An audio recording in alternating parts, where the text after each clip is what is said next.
नमस्कार दोस्तों, आपका मेरे YouTube चैनल कथा भक्ति साधना में स्वागत है। आइए आज हम वट सावित्री व्रत की कथा के बारे में जानते हैं। ज्येष्ठ मास के कृष्ण पक्ष की अमावस्या वट सावित्री अमावस्या कहलाती है। इस दिन सौभाग्यवती महिलाएं अखंड सौभाग्य प्राप्त करने के लिए वट सावित्री व्रत रखकर वट वृक्ष तथा यमदेव की पूजा करती हैं। ऐसी मान्यता है कि वट वृक्ष में ब्रह्मा, विष्णु, महेश तीनों देवों का वास होता है। इस वृक्ष के तने में भगवान विष्णु का वास माना जाता है, जड़ में भगवान ब्रह्मा का और शाखाओं में भगवान शिव का वास होता है।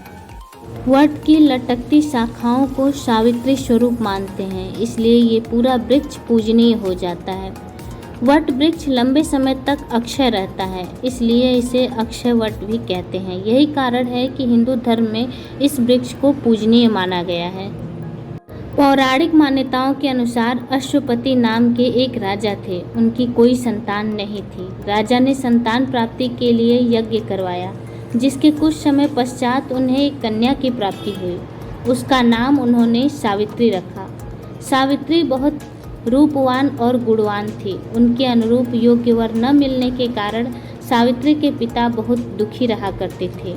इसलिए उन्होंने अपनी कन्या को स्वयं अपना वर तलाश करने के लिए भेज दिया। इस तलाश में वन में सावित्री ने सत्यवान को देखा और उनके गुणों के कारण मन ही मन उन्हें वर के रूप में वरण कर लिया। सत्यवान साल्व देश के राजा ध्रुमसेन के पुत्र थे, लेकिन उनका राज्य किसी ने छीन लिया था और काल के प्रभाव के कारण सत्यवान के माता पिता अंधे हो गए थे। यह बात जब नारद जी को मालूम हुई तो वे राजा अश्वपति से बोले कि सत्यवान अल्पायु है, 1 वर्ष के बाद ही उनकी मृत्यु हो जाएगी। नारद जी की बात सुनकर उन्होंने अपनी पुत्री को समझाया, परंतु सावित्री अपने बातों पे अडिग रही। सत्य जानते हुए भी सावित्री ने सत्यवान से विवाह करने का निश्चय किया और देवर्षि नारद से कहा, आर्य नारी जीवन में मात्र एक बार पति का वरण करती हैं, बार बार नहीं। अतः मैंने एक बार सत्यवान का वरण किया है और यदि उसके लिए मुझे मृत्यु से भी लड़ना पड़े तो मैं यह करने के लिए तैयार हूँ। आखिरी में राजा अश्वपति ने सावित्री और सत्यवान का विवाह करा दिया। नारद जी ने सत्यवान की मृत्यु का दिन भी बता दिया था।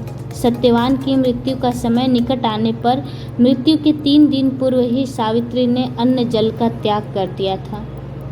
मृत्यु वाले दिन जंगल में जब सत्यवान लकड़ी काटने के लिए गए तो सावित्री भी उनके साथ गई। जंगल में अचानक से सत्यवान के सिर में असहनीय पीड़ा होने लगी। वह सावित्री की गोद में अपना सिर रखकर लेट गए।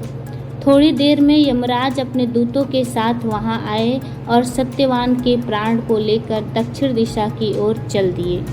सावित्री को पीछे आते देख यमराज ने कहा, हे पति परायणे, जहां तक मनुष्य साथ दे सकता था तुमने अपने पति का साथ दिया, अब तुम लौट जाओ। सावित्री ने कहा, जहां तक मेरे पति जाएंगे वहां तक मुझे जाना चाहिए, यही सनातन सत्य है। यमराज ने सावित्री की धर्मपरायण वाणी सुनकर वर मांगने को कहा।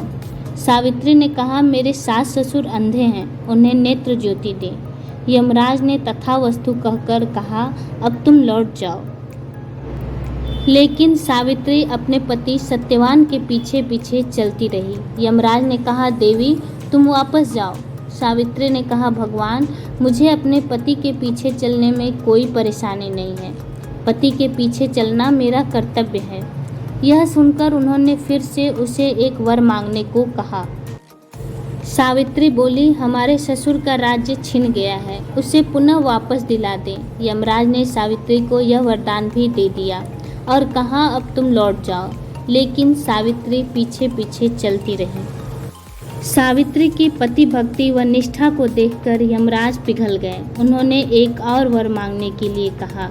तब सावित्री ने वर मांगा, मैं सत्यवान के पुत्रों की माँ बनना चाहती हूँ, कृपा कर मुझे यह वरदान दे दें। यमराज के तथावस्तु कहते ही मृत्युपाश से मुक्त होकर वट वृक्ष के नीचे पड़ा हुआ सत्यवान के मृत शरीर में जीव का संचार हुआ और वह उठकर बैठ गया। सत्यवान के माता पिता की आंखें ठीक हो गईं और खोया हुआ राज्य वापस मिल गया। इस प्रकार पतिव्रता सावित्री ने यमराज से लड़कर अपने पति के प्राण को वापस लाई। तभी से इस वट सावित्री पर्व को मनाया जाता है। इस दिन वट वृक्ष के नीचे बैठकर सभी महिलाएं अपने पति की लंबी आयु के लिए पूजा अर्चना करती हैं व वट वृक्ष में धागा बांधती हैं। दोस्तों, अगर आपको ये जानकारी पसंद आई हो तो कृपया मेरे चैनल को सब्सक्राइब कर दें और वीडियो को लाइक कर दें। धन्यवाद।